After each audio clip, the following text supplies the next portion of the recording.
World now में अब बात करेंगे ट्रंप की ईरान से तनाव और आर्मेनिया पर अमेरिका की नजर की। दुनिया जब मिडिल ईस्ट में उलझी है तब अमेरिका की नजरें एक छोटे से देश आर्मेनिया पर टिक गई है। सिर्फ 44 किलोमीटर की एक सीमा, लेकिन दांव है महाशक्तियों का। ईरान की घेराबंदी में जुटे अमेरिका को आर्मेनिया से अब नई उम्मीदें जग गई हैं।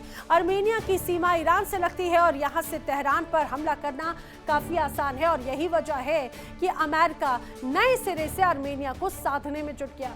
हाल ही में अमेरिकी उपराष्ट्रपति जेडी वेंस ने आर्मेनिया का दौरा किया और आर्मेनिया और ईरान के बीच में 44 किलोमीटर की सीमा एक तरह से कनेक्टेड है। आइए मैं आपको बताती हूँ कि आखिर अमेरिका क्यों आर्मेनिया को लेकर इतना ज्यादा सेंसिटिव हो रहा है और आर्मेनिया आखिर क्यों अमेरिका के लिए खास है, क्यों साध रहा है। समझिए, दरअसल 44 किलोमीटर की सीमा है, लेकिन बहुत ही स्ट्रैटेजिक है। अब ईरान और आर्मेनिया के बीच का ये हिस्सा मात्र है भले 44 किलोमीटर का, लेकिन वो अमेरिका के लिए बड़े काम का है। और यही पट्टी साउथ कॉकस की जियोपॉलिटिक्स का ये कहा जाए कि चोक पॉइंट है।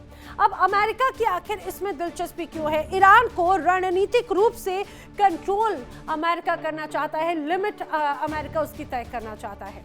अब ईरान पर अमेरिका का दबाव सिर्फ खाड़ी तक सीमित नहीं है। आर्मेनिया से ईरान की जो उत्तर की कनेक्टिविटी है उस पर भी अमेरिका नजर रख सकता है, और ये जो सीमा है वो ईरान के लिए नॉन वेस्टर्न एक्सेस रूट एक तरह से बन जाती है। अब आर्मेनिया में प्रभाव और ईरान की जो ये कहा जाए कि जो मैन्यूवरिंग स्पेस है वो भी बड़ी कम है। रूस के प्रभाव को यहाँ से चुनौती दी जा सकती है।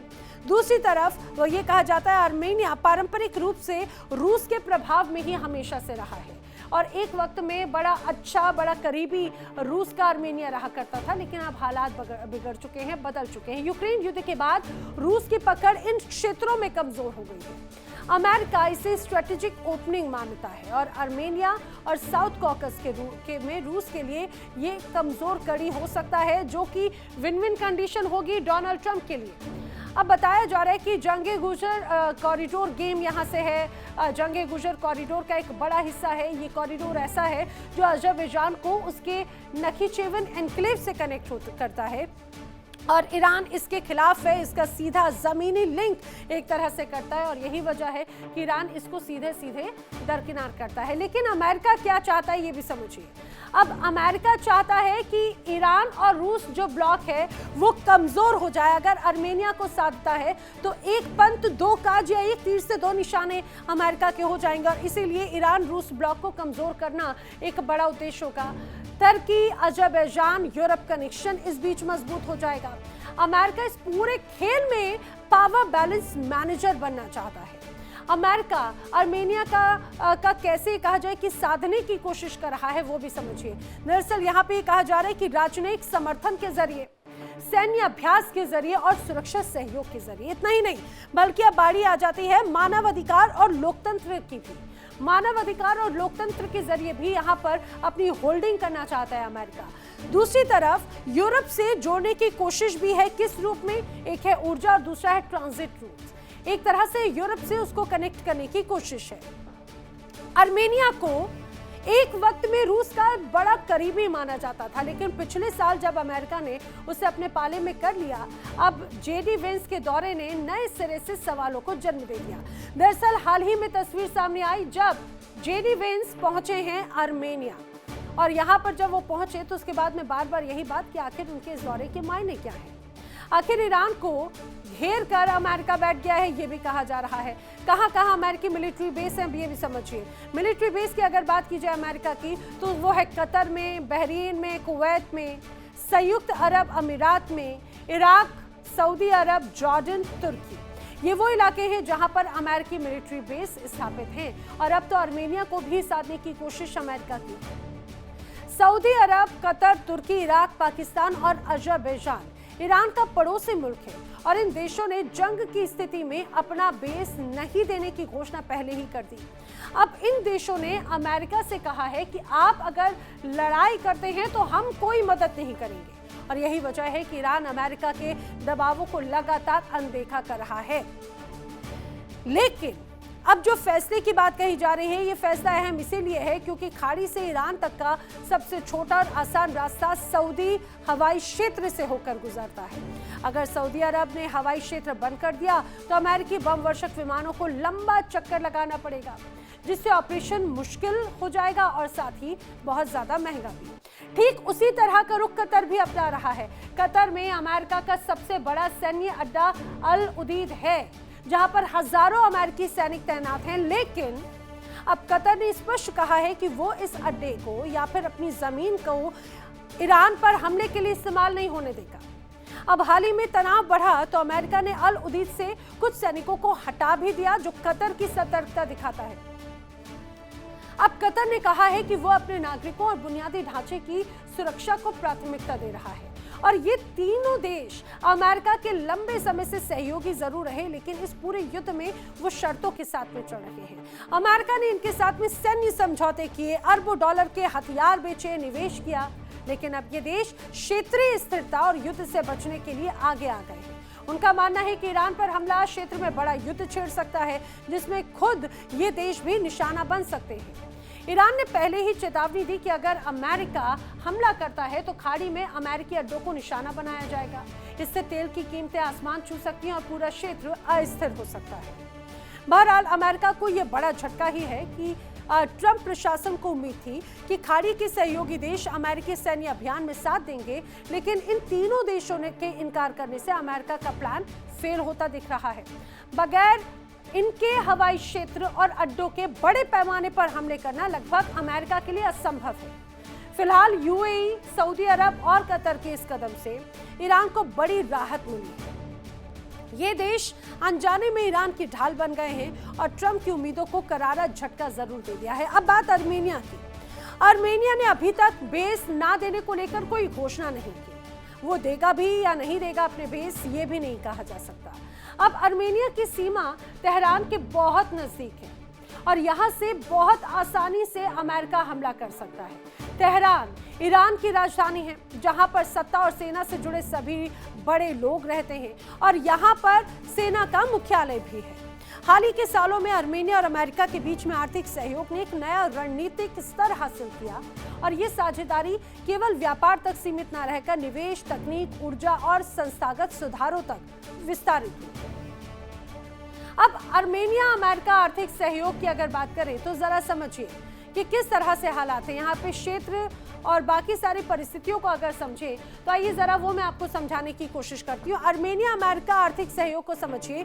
यहाँ पर क्षेत्र की बात करें तो परमाणु ऊर्जा में नागरिक परमाणु निर्यात और ईंधन अनुबंध होता है और अगर अनुमानित लक्ष्य की बात करें राशि की तो वो करीब $9 बिलियन की है। अब आगे बढ़ते हैं। अब अगर बात प्रौद्योगिकी यानी कि आर्टिफिशियल इंटेलिजेंस की जाए तो कहा जाता है कि निविडिया के साथ में साझेदारी में 50,000 जीपीयू की एक तरह से उसकी पूरी डिटेल दी गई है और इसमें $13 बिलियन की एक तरह से समर्थन और उस लक्ष्य की बात कही गई है। कानून प्रवर्तन के मामले में अगर देखा जाए तो पुलिस सेवा का आधुनिकीकरण होने की बात इस दौरान कही गई है, जिसकी लागत लगभग $16 बिलियन की है, $16 मिलियन की है और इस पर भी सहमति बन रही है। और यही वजह है कि आर्मेनिया और अमेरिका के बीच में जो आर्थिक सहयोग बढ़ा, जिसका भी ये पूरी डिटेल आपको बताई, वो कागजों पर भले ही निवेश नजर आता हो, सुधार और साझेदारी की कहानी सुनाता हो, लेकिन जमीनी हकीकत कहीं ज्यादा तल्ख है और ये सहयोग विकास कम बल्कि भू राजनीतिक दबाव ज्यादा नजर आता है और इसका सीधा निशाना है ईरान। आर्मेनिया को मोहरा बनाकर अमेरिका दक्षिण कॉकस में अपना प्रभाव मजबूत कर रहा है। मकसद साफ है, ईरान के इर्द गिर्द आर्थिक, राजनीतिक और रणनीतिक घेरा कसना। ट्रेड कॉरिडोर, इंफ्रास्ट्रक्चर फंडिंग और गवर्नेंस रिफॉर्म, ये सब शब्द असल में एक ही योजना के अलग अलग मुखौटे हैं। अब जेडी वेंस ने अमेरिका का दौरा किया, लेकिन ये दौरा कई मायनों में महत्वपूर्ण है क्योंकि इसका जो समय है, इसकी टाइमिंग बहुत इंपॉर्टेंट है। अमेरिका और आर्मेनिया के बीच में इस बीच बड़े समझौते हुए हैं अलग अलग क्षेत्रों को लेकर, जिसमें न्यूक्लियर पावर प्लांट भी है। न्यूक्लियर पावर प्लांट लगाने में अमेरिका इसकी मदद करेगा, ये बात भी इस दौरान कही जा रही है। दूसरी तरफ बिजली उत्पादन बढ़ाने पर भी फोकस है। हथियारों की बिक्री को लेकर भी यहाँ पर डील हुई है, ये भी कहा जा रहा है। और जो डील हुई है उसमें आर्मेनिया को उन्नत ड्रोन भी दिए जाने की बात अमेरिका की तरफ से कही गई। वॉशिंगटन येरेवान के रिश्तों में भी मजबूती अब आने वाले वक्त में नजर आएगी, ऐसा कहा जा रहा है। लेकिन वेंस ने अपने दौरे में आर्मेनिया से बड़ा समझौता कर दिया, इसमें कोई शक नहीं। वेंस और आर्मेनियाई प्रधानमंत्री निकोल पाशियान ने नागरिक परमाणु सहयोग के लिए एक द्विपक्षीय समझौते पर हस्ताक्षर किए और इसके तहत अमेरिका आर्मेनिया को परमाणु तकनीक और उपकरण निर्यात भी किए जा सकते हैं, जिससे आर्मेनिया की रूस और ईरान पर ऊर्जा निर्भरता कम होगी। इस पूरे सौदे में संभावित रूप से करीब $9 बिलियन तक का निवेश शामिल हो सकता है। आर्मेनिया ने अमेरिका से $11 मिलियन के निगरानी ड्रोन खरीदने का सौदा किया। साथ ही अमेरिका आर्मेनिया को उन्नत कंप्यूटर चिप्स निर्यात करने और बुनियादी ढांचे में निवेश करने पर भी सहमत हुआ। यात्रा के दौरान Trump route for international peace and prosperity परियोजना पर भी चर्चा हुई और ये 44 किलोमीटर लंबा गलियारा है जो कि दक्षिण आर्मेनिया से होकर गुजरेगा और अज़रबैजान को उसके एनक्लेव नखचिवन और तुर्की से जरूर जुड़ेगा। यानी इस डील के तहत पहले आर्मेनिया को उन्नत किस्म के ड्रोन मिलेंगे और ईरान से आर्मेनिया का जो इलाका कनेक्ट होता है वो नागोर्नो कराबाख पहले से ही बेहाल है। यहाँ पर अज़रबैजान से पिछले साल तक आर्मेनिया की लड़ाई हुई और ऐसे में ईरान के हमले का भी यहाँ पर ज्यादा असर हो, इसकी गुंजाइश फिलहाल कम नजर आती है। हालांकि आधिकारिक तौर पर ना तो अमेरिका ना ही आर्मेनिया ने बेस को लेकर कोई बयान दिया। ईरान को लेकर America wait and watch situation में है। अमेरिकी राष्ट्रपति डोनाल्ड ट्रंप ने 12 फरवरी को इजरायल के प्रधानमंत्री बेंजामिन नेतन्याहू से इसको लेकर बातचीत की थी। ट्रंप ने नेतन्याहू से कहा कि हम अभी ईरान से बात करेंगे और फिर आके देखेंगे कि आखिर क्या होता है। अमेरिका और ईरान के बीच में जल्द ही दूसरे दौर की मीटिंग हो सकती है। पहले दौर की मीटिंग ओमान में हुई जहां पर ईरान ने परमाणु हथियार ना बनाने की घोषणा की। अब वॉल स्ट्रीट जर्नल के अनुसार अमेरिका अपना दूसरा युद्धपोत मिडिल ईस्ट की ओर भेजने की तैयारी में है। डोनाल्ड ट्रंप ने इसके संकेत भी बाकायदा दिए। ओमान की खाड़ी के पास पहले से अमेरिका का यूएसएस अब्राहम तैनात है, यानी स्पष्ट संकेत है वॉशिंगटन बड़ी तैयारी में है और ईरान के लिए कोई भी नरमी नहीं बरती जाएगी। इससे ये तो फिलहाल स्पष्ट हो जाता है।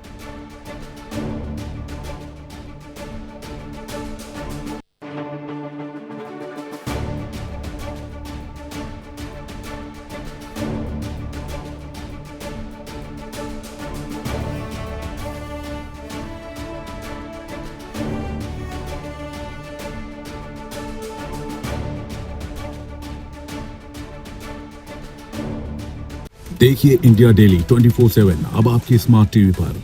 इंडिया डेली मौजूद है सभी डिजिटल प्लेटफॉर्म पर लाइव और लगातार। इंडिया डेली 24/7 हर दिन राष्ट्र को समर्पित।